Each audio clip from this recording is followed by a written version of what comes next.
Hi, this is Claire with End of Life Concierge, and today I wanted to talk about how stepping closer to our suffering facilitates forgiveness.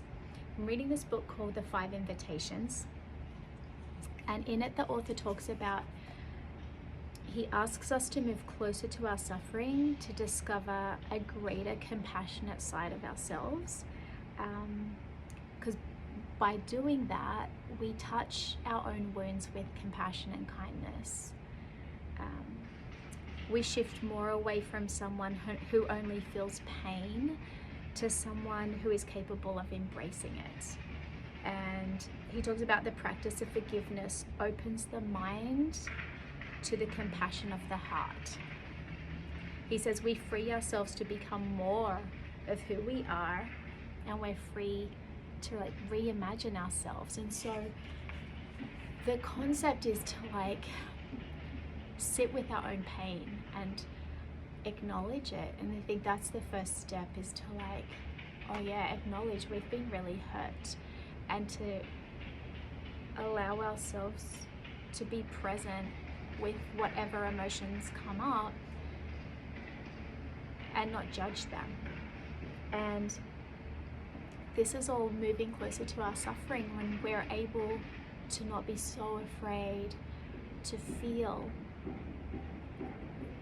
the betrayal or the injustice or the hate, and allow ourselves the gift to feel that, because by feeling that, we're honoring those emotions, and we're literally turning the light on ourselves and saying, I matter, how I feel matters.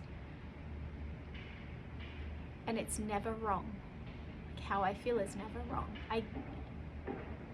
I'm validating myself by allowing myself to closely hold with care, compassion, and interest and curiosity how I feel.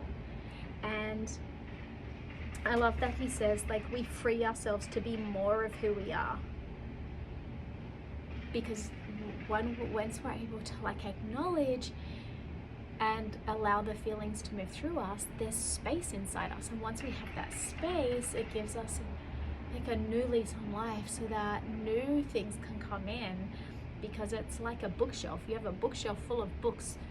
When you buy more books, there's nowhere to put them. Sometimes you don't buy more books because they're not going to fit. And so once we take off the old books, take off the books we haven't read in a year, we're able to make space, and then it invites new books in, or new opportunities, or new love, or new experiences. Thank you.